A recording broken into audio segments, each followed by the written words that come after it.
Mengapa saya masuk Islam? Ini pertanyaan yang harus saya jawab mengandung sebuah pencatatan dan pengkajian secara ilmiah. Karena saya sudah mengalami sendiri bahwa kebenaran Islam tidak hanya dapat dikaji secara spiritual. Bahkan pengalaman-pengalaman spiritual itu akan diperhadapkan dengan tanda tanya, apakah betul atau tidak betul, bohong atau bukan bohong. Maka Islam, setelah saya masuk, saya mendapatkan hadis Rasulullah Muhammad SAW. Beliau pernah berkata bahwa agama diprioritaskan secara khusus spesialisasi bagi orang-orang yang berakal. Dalam statement yang saya temukan, di dalam pembahasan baik secara teori yang saya simpan dalam lubuk hati, sehingga cara simpel saya sampaikan, Islam no fisik but heart. Islam itu adalah hati, tetapi hati yang sudah diatur sedemikian baik oleh Allah, yang mengandung sebuah pencatatan realita. Hati ini terkandung berbagai macam persoalan hidup, tetapi Islam membentuk sebuah kekuatan baru di dalam hati manusia, dan kekuatan itu tidak secara assumption, tetapi pencatatan itu terjadi atas proses faktualisasi kebenaran-kebenaran secara nyata melalui sains ilmu pengetahuan. Ini penyelidikan atau disertasi temuan yang saya temukan secara translate Indonesian dalam bahasa Indonesia Al-Quran. Saya banyak melihat dalam terjemahan secara kasat mata seluruh ayat-ayat dalam Al-Quran.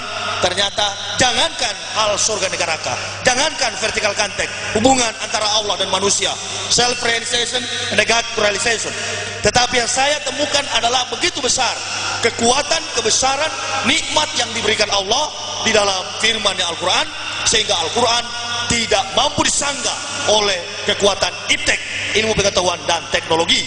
Mengapa demikian? Betapa beruntungnya manusia ketika memeluk agama Islam, karena Islam mampu menceritakan segala bentuk realita yang pernah, sementara, dan akan terjadi. Sebaliknya, di dalam Bible, hati-hati, saya tidak pernah mengatakan kitab suci Kristen yang pernah saya imani itu Injil. Karena di dalam konteks The Gospel of Barnabas merupakan murid terakhir Isa alaihissalam yang bukan Yesus, itu tidak pernah mencatat dalam sebuah sejarah bahwa Nabi Isa itu adalah Tuhan. Nanti sebentar saya akan membahas bagaimana kolaborasi sebuah kesepakatan yang terjadi antara Yahudi dan Yunani di dalam mencapai sebuah kepentingan duniawi, merampok harta kekayaan orang-orang Arab, dan kemudian membentuk sebuah barisan yang disebut AIPAC, American Israel Public Affairs Committee, di bawah gerakan Zionis kemunafikan bangsa Yahudi, yang sebenarnya membalikan fakta Israel itu adalah orang-orang Arab. Nanti sebentar saya akan mengungkapkan secara sejarah, karena sejarah itu adalah ilmu pengetahuan, dan ilmu pengetahuan itu adalah kebenaran. Tidaklah seorang dapat menemukan kebenaran itu tanpa proses penalaran, pembuktian di dalam sejarah. Nah, ini yang perlu kita garis bawahi sebagai asal, sebagai awal di dalam saya mengawali statement atau pernyataan mengapa saya masuk Islam.